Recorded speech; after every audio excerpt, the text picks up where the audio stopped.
नमस्कार, स्वागत है आपका ज्ञान सम्मान के मंच पे। तो हम लोग यहाँ पे करेंट अफेयर देख रहे थे और करेंट अफेयर जो हम लोग कवर कर रहे हैं, ये प्रतियोगिता दर्पण से कवर कर रहे हैं। प्रतियोगिता दर्पण का वार्षिकांक मैगजीन है, अच्छा मैगजीन है। तो इस क्रम में हम लोग यहाँ पे पहला जो है मैटर कंप्लीट कर चुके हैं, जो आपका है राजनीतिक घटनाक्रम। राजनीतिक घटना हम लोग क्रम देख चुके हैं और इसमें हम लोग कुछ यहाँ पे मैटर कवर किए थे, जैसे द्रौपदी मुर्मू जो है देश की राष्ट्रपति निर्वाचित हुई, इनसे रिलेटेड मैटर हम लोग देखे थे। एनडीए के जो उम्मीदवार जगदीप धनखड़ हैं उपराष्ट्रपति बने, और जो भी विभिन्न चुनाव हुए थे विगत जो है वर्ष में, जिसमें उत्तर प्रदेश, उत्तराखंड, गोवा, मणिपुर, पंजाब, तो इससे रिलेटेड हम लोग इन्फॉर्मेशन कवर किए थे। महाराष्ट्र में जो उथल पुथल हुआ उससे रिलेटेड भी हम लोग न्यूज देखे हुए थे। जम्मू कश्मीर में जो परिसीमन हुआ सीटों का, इसके बारे में भी इन्फॉर्मेशन हम लोग देखे थे कि वहाँ पे जो है 7 सीटें बढ़ाई गई थी। इसके अलावा हम लोग जो है राज्यसभा में जो 5 नए सदस्य मनोनीत हुए हैं, ये मैटर भी हम लोग कवर कर चुके हैं। बिहार में जो सत्ता परिवर्तन हुआ, साथ ही साथ कांग्रेस पार्टी के जो अध्यक्ष बने, नए अध्यक्ष, तो ये सब टॉपिक जो है मैटर हम लोग देख चुके हैं। और इसके अलावा कुछ मिसलेनियस मैटर भी हम लोग कवर किए थे। तो राजनीतिक घटना जो है क्रम की बात करें तो ये कंप्लीट हो चुका है, लेक्चर सारा अपलोड कर दिया गया है। तो मैं यहाँ पे लिंक आपको प्रोवाइड कर दूंगा, आप प्ले लिस्ट में जाएंगे, प्रतियोगिता दर्पण के प्ले लिस्ट में करेंट अफेयर प्रतियोगिता दर्पण, वहाँ पे आप जाके इसको सीक्वेंस में देख सकते हैं। इसके अलावा पिछले लेक्चर में हम लोग बात किए थे एक नए जो है मैटर पे, पर्यावरण और जैव विविधता। तो पर्यावरण और जैव विविधता में हम लोग सबसे पहला टॉपिक जो है रामसर स्थल के बारे में चर्चा किए थे। इसके अलावा हम लोग देखे थे कि ब्लू फ्लैग जो है प्रमाणन क्या होता है, और ब्लू फ्लैग जो है भारत के किन समुद्र तटों को दिया गया है। इसके अलावा नेक्स्ट मैटर हम लोग देखे थे कि भारत से जो चीतों की विलुप्ति हो गई थी 1900 देखेंगे तो 1952 में जो है ये घोषित कर दी गई थी, और इसके बाद फिर से इसका पुनर्स्थापन किया गया। तो इस मैटर पे हम लोग चर्चा किए थे। और नेक्स्ट मैटर हम लोग देखे थे भारत की आर्टिक नीति 2022। ठीक है, ये काफ़ी आपके लिए इम्पोर्टेंट था एग्जाम पॉइंट ऑफ व्यू से। तो इतना चर्चा हमारा हो चुका है, आज इससे हम आगे बढ़ेंगे और आज हम कवर करेंगे पहला टॉपिक जो आज इस लेक्चर में हम लोग देखेंगे, वो होगा आपका रामगढ़ जो है विषधारी अभयारण्य, देश का 52वां जो है राष्ट्रीय अभयारण्य बना। इसके अलावा देखेंगे तो 2 और जो है राष्ट्रीय अभयारण्य, यानी बाघ अभयारण्य की हम बात कर रहे हैं, तो घासीदास और तोमर जो है पिंगला अभयारण्य भी बना। 3 सब के बारे में हम लोग डिटेल में देखेंगे। इसके अलावा एक और मैटर आज हम लोग कवर करेंगे, एक रिपोर्ट आया है लिविंग जो है प्लानिट रिपोर्ट 2022, इसको हम लोग देखेंगे। और सिंगल यूज प्लास्टिक पे जो प्रतिबंध लगाया गया 1 जुलाई 2022 को, ये मैटर हम लोग कवर करेंगे। चलिए तो लेक्चर को हम लोग स्टार्ट करते हैं। इससे पहले मैं एक आपको बात बता दूं कि इस चैनल पे जो है आप सभी के लिए इसके पैरेलल में एक एनसीईआरटी का सीरीज चल रहा है, और एनसीईआरटी में अभी यहाँ पे हिस्ट्री आपको बताया जा रहा है। तो हिस्ट्री में ऑलरेडी जो है कुछ वीडियो अपलोड कर दिए गए हैं, ये रोज़ रोज़ आपको एक वीडियो यहाँ पे अपलोड किया जा रहा है, तो आप इसको जाके देख सकते हैं। मैं इसका भी लिंक प्रोवाइड कर दूंगा, आप चैनल पे प्ले लिस्ट में जाएंगे और आपको एक सीक्वेंस में मिलेगा। इसके अलावा इस चैनल पे आपके लिए मैथमेटिक्स और फिजिक्स का भी वीडियो अपलोड किया गया है, तो जो लोग भी इंटरेस्टेड हैं, जिनको इस सब्जेक्ट में प्रॉब्लम है, वो लोग जाके देख सकते हैं। ठीक है, और एक जो है कुछ समय पहले अभी एक वीडियो अपलोड किया गया, वो एक लाइव क्लास था, तो लाइव क्लास का एक रीजनिंग का वीडियो अपलोड किया गया है। तो जो लोग भी रीजनिंग सीखना चाहते हैं कम समय में, एक रिवीजन पर्पस से बनाया गया वीडियो है, बाकी इसमें क्वेश्चन का प्रैक्टिस भी कराया गया है, तो वो वीडियो भी आप जाके देख सकते हैं।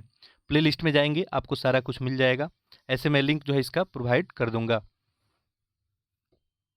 जो लोग भी चैनल पे नए हैं वो लोग चैनल को सब्सक्राइब कर लें, साथ ही साथ जो भी पढ़ने लिखने वाले लोग हैं तो उन तक ये जो है ज़रूर पहुंचाएं, शेयर करें उनको, ताकि जो है अधिक से अधिक लोग लाभान्वित हो सकें।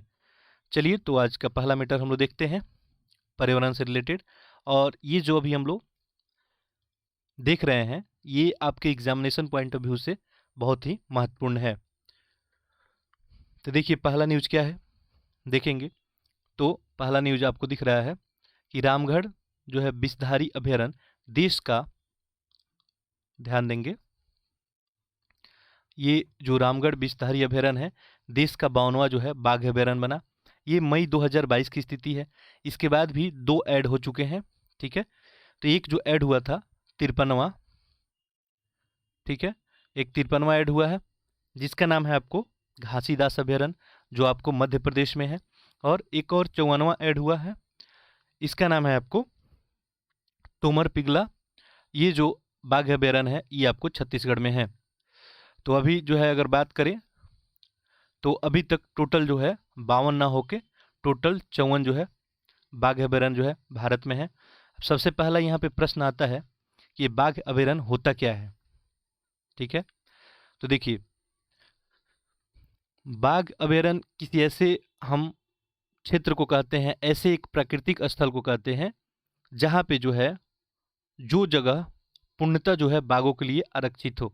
मैं बात कर रहा हूँ बाघों के लिए आरक्षित, यानी कोई ऐसा एक रीजन जहाँ पे बाघों के लिए क्या किया जाए, आरक्षित किया जाए, जहाँ बाघ क्या घूम सके, अपना शिकार कर सके, रह सके उसमें।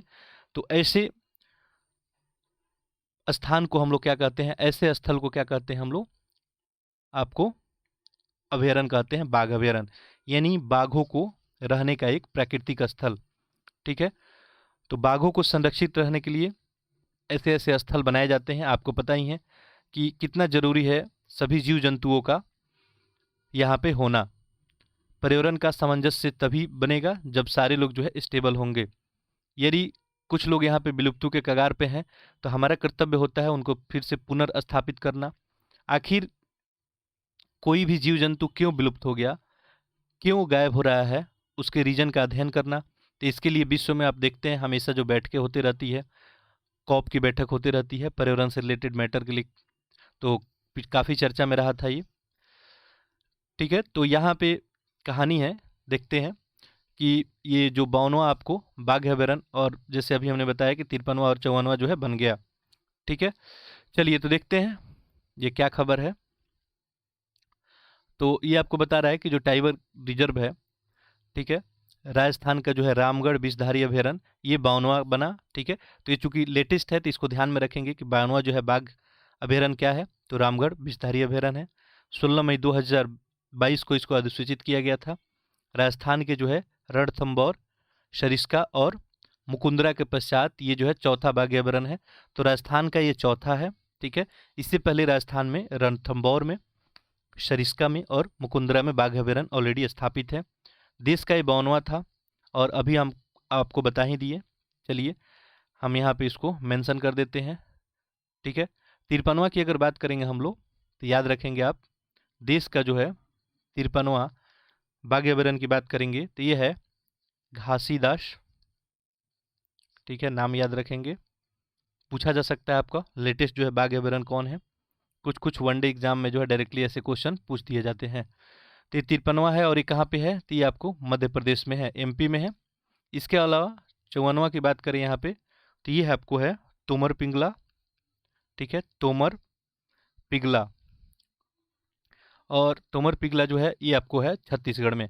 तो बस इतना आप बात याद रखेंगे, घासीदास और तोमर पिगला ये 2 नए, ठीक है। आगे बढ़ते हैं।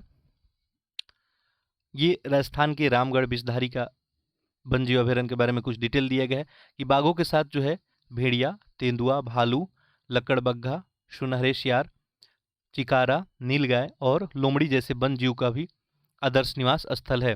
ये बात हो रही है रामगढ़ विषधारी वन्यजीव अभयारण्य का। राष्ट्रीय बाघ संरक्षण प्राधिकरण यानी national tiger conservation authority, NTCA की बात हो रही है, ने इसे संरक्षित बाघ अभयारण्य बनाने के लिए सैद्धांतिक मंजूरी पिछले वर्ष जो है जुलाई 2021 में प्रदान की थी। देखिए मंजूरी पहले मिल जाती है लेकिन लिस्ट जो है बाद में होता है, ठीक है। तो मंजूरी मिलना और लिस्ट होना, तो जब भी लिस्टेड हो जाती है, ये जब बन जाती है तभी आपको गवर्नमेंट के वेबसाइट पे आपको दिखेगा। तो राजस्थान सरकार ने इसके लिए औपचारिक अधिसूचना मई जो है 2022 में जारी की थी। अब हम देखते हैं कि हमारे यहाँ जो है अभी तक अधिसूचित जो है बाघ या अभयारण्य कौन कौन से हैं। एक नज़र में इनको याद रखेंगे, कभी कभी यहाँ से क्वेश्चन बनते हैं। जैसे ये स्टैटिक क्वेश्चन हो गया आपके लिए, ठीक है। तो डायरेक्टली अगर आपसे पूछा जाए कि आप बताइए कि काजीरंगा जो टाइगर रिजर्व है वो कहाँ पे है, तो आपका उत्तर क्या हो जाएगा, असम में है। ओरंग कहाँ पे है, असम में है। नामेरी, मानस, ठीक है। तो ये जो है सारे असम में है। यहाँ पे देखेंगे तो 1973-74 में आपको मानस जो है बाघ अभयारण्य असम में बनाया गया था। उसके पश्चात देखेंगे 1999 और 2000 में नामेरी, फिर 2006 में काजीरंगा और 2016 में ओरंग। तो ये चारों जो है असम के हैं। इनका नाम एक नज़र में आप ध्यान में रखेंगे, मानस, नामेरी, काजीरंगा और ओरांग। इसके अलावा नेक्स्ट देखते हैं अरुणाचल प्रदेश की बात करते हैं। तो यहाँ पे देखेंगे तो 82-83 में आपको 1982-83 की बात है, नाम दफा, फिर उसके बाद पाकुई, कमलांग, ये जो है तीनों बाघ अभयारण्य कहाँ पे है, अरुणाचल प्रदेश में है। नामदफा, पाकुई और कमलांग। आंध्र प्रदेश की बात करें हम तो यहाँ पे है नागार्जुन श्री सैलम, ये 82-83 में बना गया था। बिहार की बात करें तो यहाँ पे है वाल्मीकि टाइगर रिजर्व और ये 1989-90 में बना था। इसके अलावा हम बात करते हैं छत्तीसगढ़ की, तो यहाँ पे देखें, ये देखिए चूँकि ये टॉपिक बिल्कुल फैक्चुअल है और जैसे आप छत्तीसगढ़ पीसीएस दे रहे हैं, ठीक है, या छत्तीसगढ़ का कोई भी एग्ज़ाम लिख रहे हैं, तो वहाँ पे ये सब चांसेस जो है ज़्यादा होता है ऐसे क्वेश्चन पूछने का। यदि आप बिहार पीसीएस लिख रहे हैं या बिहार से रिलेटेड कोई एग्ज़ाम लिख रहे हैं तो ये पूछने का चांसेस ज़्यादा है। ओवरऑल यदि कोई भी एग्ज़ाम लिख रहे हैं तो यहाँ से आपको कोई भी क्वेश्चन पूछा जा सकता है और यहाँ पे ऐसे भी क्वेश्चन बनाए जा सकते हैं, ठीक है। आपको एक तरफ जो है बाघ अभयारण्य का नाम दे देगा, दूसरे तरफ राज्यों का नाम दे देगा, ठीक है। जैसे दे दे इंद्रावती, ठीक है, और आपका इंद्रावती दे दे, इसके पैरेलल में छत्तीसगढ़ होगा।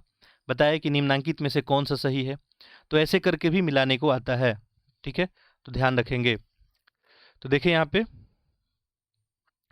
छत्तीसगढ़ में जो है पहला इंद्रावती है, फिर है अचान कमार, तीसरा यहाँ पे उदंती सीता नदी और चौथा यहाँ पे गुरु घासीदास और तमोर पिंगला अभयारण्य का संयुक्त क्षेत्र, ठीक है।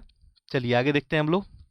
झारखंड की बात करते हैं हम लोग, तो यहाँ पे पलामू में है, मिजोरम में डंपा, राजस्थान में रणथंबौर, राजस्थान में देखेंगे तो हम लोग देख चुके थे अभी, रणथंबौर, सरिस्का, मुकुंदरा और रामगढ़ विस्तारी अभयारण्य जो 2021 का है। इसके अलावा कर्नाटक की बात करें हम लोग, तो यहाँ पे देख सकते हैं कर्नाटक में बांदीपुर, वद्रा, नगरहोल और दांडेली अंसी, और पांचवा है यहाँ पे है विलीगिरी रंगनाथ मंदिर। इसके अलावा केरल की बात करें तो केरल में देखेंगे पेरियार और नेक्स्ट है आपका परम बिकुल्लम, ये केरल का है। मध्य प्रदेश की बात करेंगे तो मध्य प्रदेश में पता है आपको वन क्षेत्र सबसे अधिक है। यहाँ पे देखेंगे कान्हा, पेंच, बांधवगढ़, पन्ना, सतपुड़ा और संजय डोबरी, ये जो है मध्य प्रदेश का है, ठीक है। हम लोग देख रहे हैं बाघ अभयारण्य। महाराष्ट्र में यदि आप देखेंगे तो यहाँ पे आपको मेलघाट, पेंच, तडोब अंधेरी, शहाद्री, नवेदाव और बोर, ये आपको महाराष्ट्र का है। तो इसको एक नज़र में ध्यान रखेंगे, याद रखेंगे, इसको कोशिश करेंगे याद हो जाए, ये स्टैटिक इन्फॉर्मेशन है। उत्तर प्रदेश में दुधवा, पीलीभीत और अमानगढ़ है। इसके अलावा देखेंगे हम लोग तो उत्तराखंड में आपका जिम कॉर्बेट, राजा जी, ये दोनों वहाँ पे आपको बाघ अभयारण्य है। पश्चिम बंगाल में सुंदरबन और वुक्सा। तेलंगाना की बात करें तो यहाँ पे कंवल है। उड़ीसा की बात करते हैं हम लोग तो यहाँ पे है शिमलीपाल, शतकोशिया, और तमिल की बात करेंगे तो कालकड़, मुंदथुरई और अन्नामलाई, मधुमलाई और सत्यमंगलम। तो ये कुछ लिस्ट है, याद रखेंगे।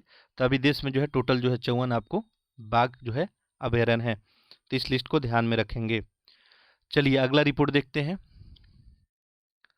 ये जो मैटर है काफ़ी महत्वपूर्ण मैटर है और इस पर्यावरण के लिए काफ़ी जो है अभी चर्चित मैटर है। तो ये जो रिपोर्ट वगैरह आती है, इस रिपोर्ट पे हम लोग चर्चा करते हैं। देखिए नेक्स्ट आपके लिए खबर ये है कि 1970 से लेके 2018 की बात करें तो पृथ्वी पे जीव जंतुओं की संख्या में 69% की गिरावट, ठीक है।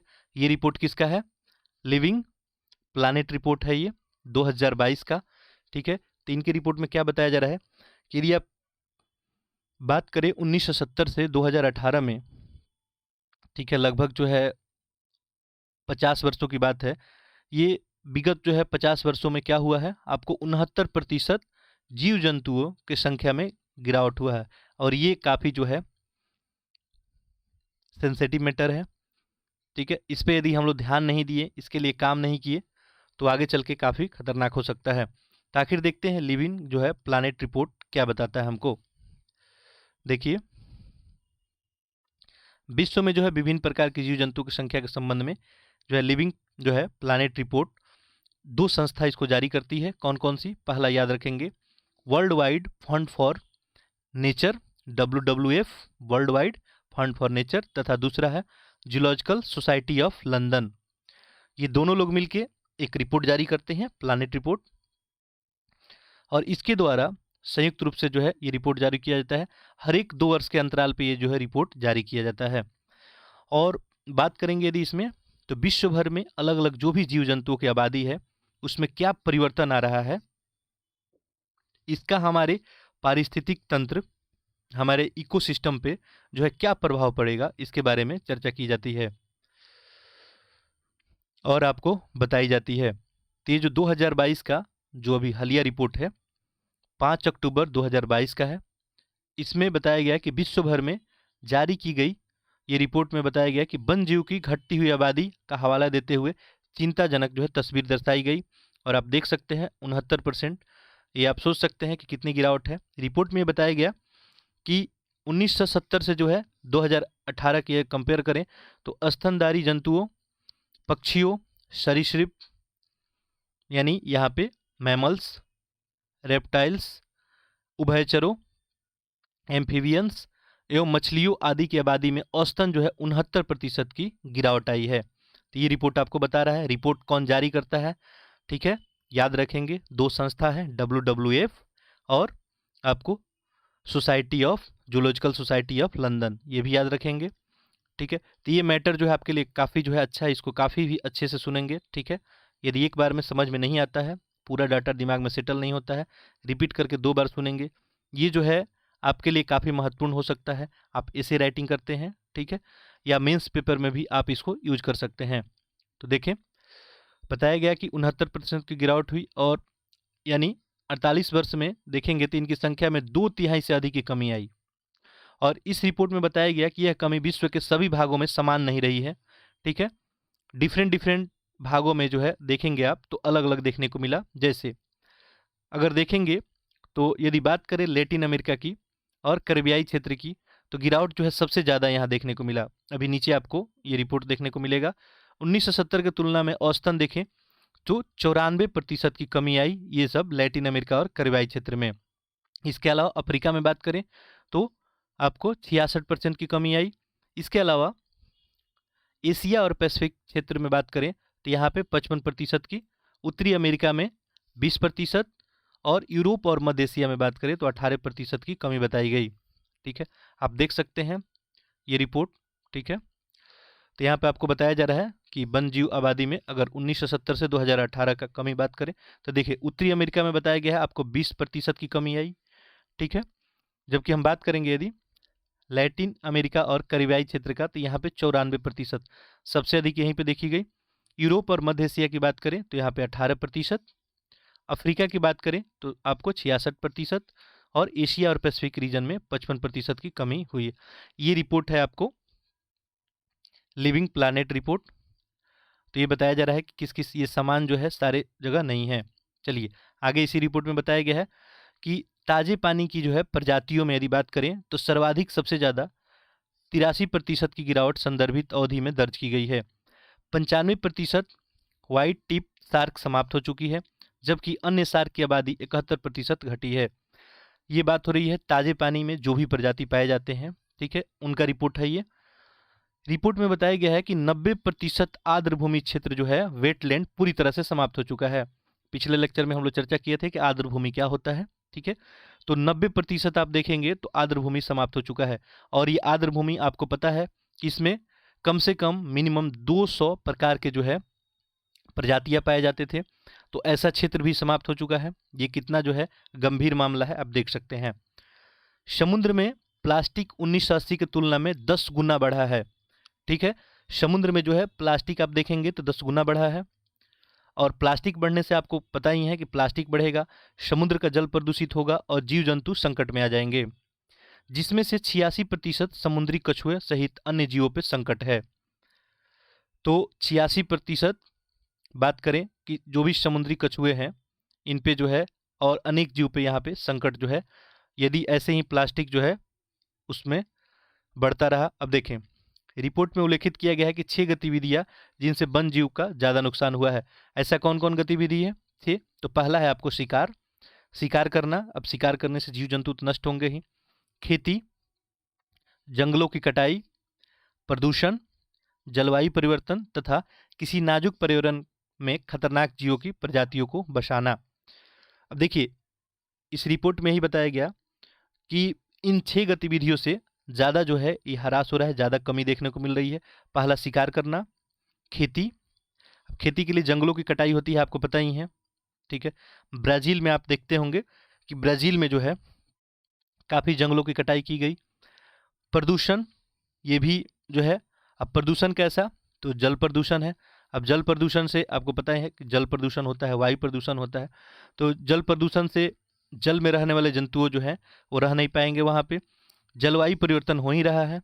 ठीक है, इसके बाद ये नेक्स्ट मैटर जो दिया है कि किसी भी नाजुक पर्यावरण में खतरनाक जीवों की प्रजातियों को बचना।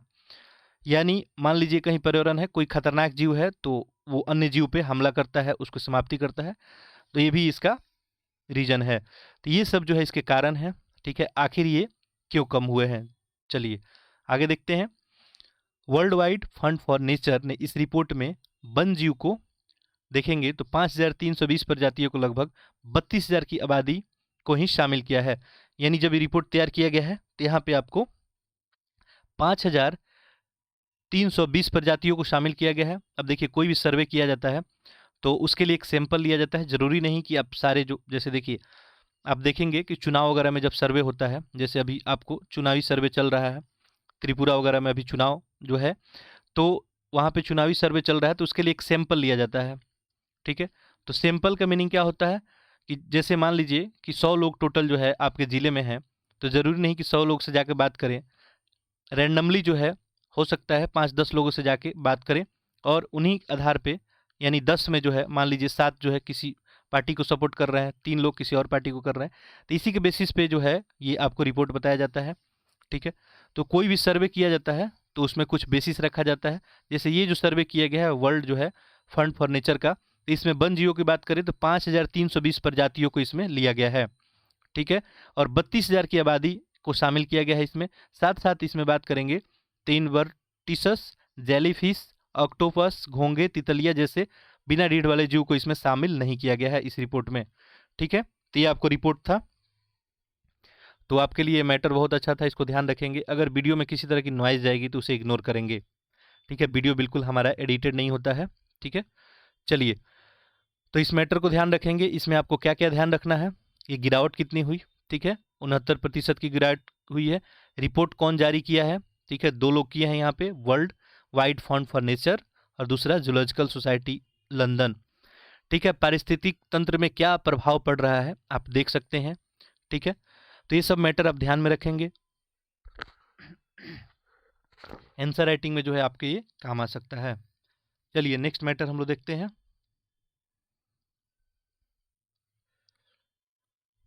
नेक्स्ट मैटर है, आप सभी से परिचित होंगे, सिंगल यूज जो है प्लास्टिक पे 1 जुलाई 2022 से जो है पूर्ण प्रतिबंध लगाया गया। ठीक है, देखते हैं इस रिपोर्ट को। पर्यावरण की सुरक्षा की दिशा में एक जो है महत्वपूर्ण पहल किया गया और एकल उपयोग, जो एकल उपयोग प्लास्टिक होती है उसी की बात किया जा रहा है। सिंगल यूज प्लास्टिक के इस्तेमाल के बंद करने का आह्वान जो है प्रधानमंत्री के द्वारा किया गया। 2021 में किया गया था ये पहली बार। ठीक है, इसके बाद देखेंगे तो सिंगल यूज जो है प्लास्टिक उत्पादों को देश में उत्पादन, आयात, वितरण, बिक्री और इस्तेमाल को 1 जुलाई 2022 से प्रतिबंधित करने का गजट अधिसूचना जो है 12 अगस्त 2021 को जारी की गई थी। ध्यान देंगे, केंद्रीय पर्यावरण मंत्रालय ने इस संबंध में प्लास्टिक कचरा प्रबंधन नियमावली 2021, यानी बात हो रही है आपको, ठीक है, ध्यान देंगे, प्लास्टिक वेस्ट मैनेजमेंट अमेंडमेंट जो है रूल 2021 की बात हो रही है, जारी किया था। पर्यावरण, वन और जलवायु परिवर्तन मंत्रालय के केंद्रीय जो है प्रदूषण नियंत्रक बोर्ड ने एक बार पुनः जो है उन वस्तुओं की सूची को अधिसूचित किया जिन्हें 1 जुलाई 2022 से प्रतिबंधित किया गया था। अब इसमें कौन कौन सी वस्तुएं हैं, ध्यान देंगे।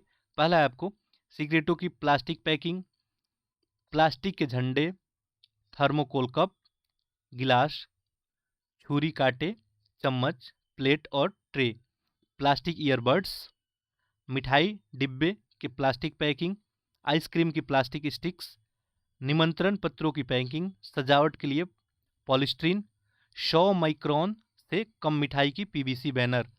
देखिए 100 माइक्रोन से जो है साइज की बात हो रही है, इससे कम मोटाई की यदि पीवीसी कोई बैनर है तो इसको भी बैन किया गया था। यानी ये सिंगल यूज प्लास्टिक होती है, इसके बाद इसका यूज होता नहीं है। और ये प्लास्टिक जैसे ही हमारे पर्यावरण में आती है, जैसे मिट्टी में आई तो मिट्टी की उर्वरक शक्ति खराब करेगी, ठीक है।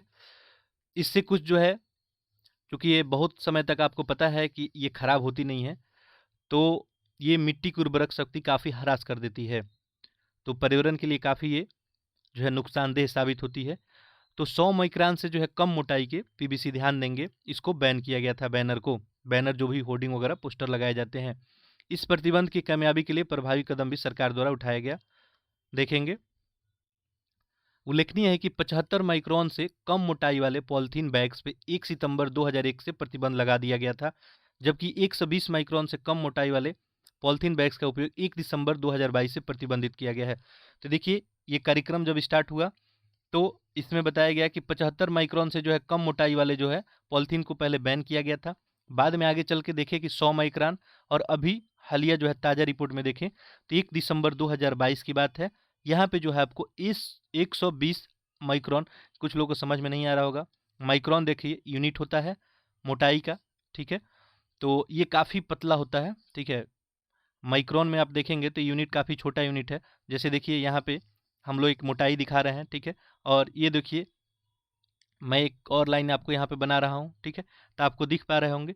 यानी आपको बताया गया है कि यदि 120 माइक्रोन से कम मोटाई वाले कोई भी पॉलीथीन बैग्स का उपयोग जो है कर रहा है तो ये जो है प्रतिबंधित किया गया है, उससे कम का नहीं करना है।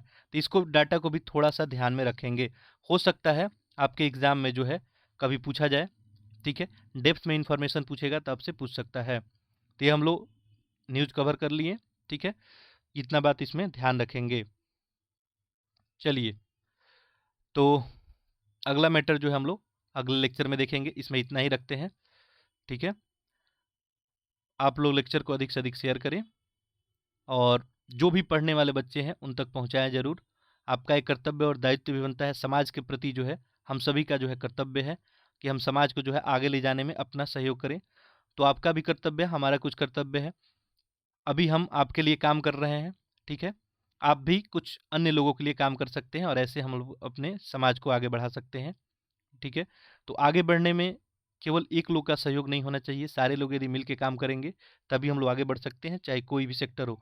तो आप सभी को पता है कि कंसेप्ट जो है क्लैरिटी है नहीं, तो इसी को लेके ये चैनल बनाया गया है कि अब कोई भी बच्चे चाहे किसी पृष्ठभूमि से आते हों, उनका जो है कंसेप्ट क्लैरिटी इतना अच्छा हो कि आपसे किसी प्रकार का कोई क्वेश्चन पूछा जाए, ठीक है। देखिए करेंट अफेयर मैगजीन कवर करना ही बड़ी बात नहीं है, आप मैगजीन जब पढ़ रहे हैं तो क्या क्या फैक्ट आपसे पूछे जा सकते हैं, क्या आपसे क्वेश्चन, जैसे पिछले लेक्चर में मैं आपको एक क्वेश्चन लिखने के लिए दिया था जो आपको यूपीएससी में पूछा गया था, 10 मार्क्स का वो पूछा गया था आपको।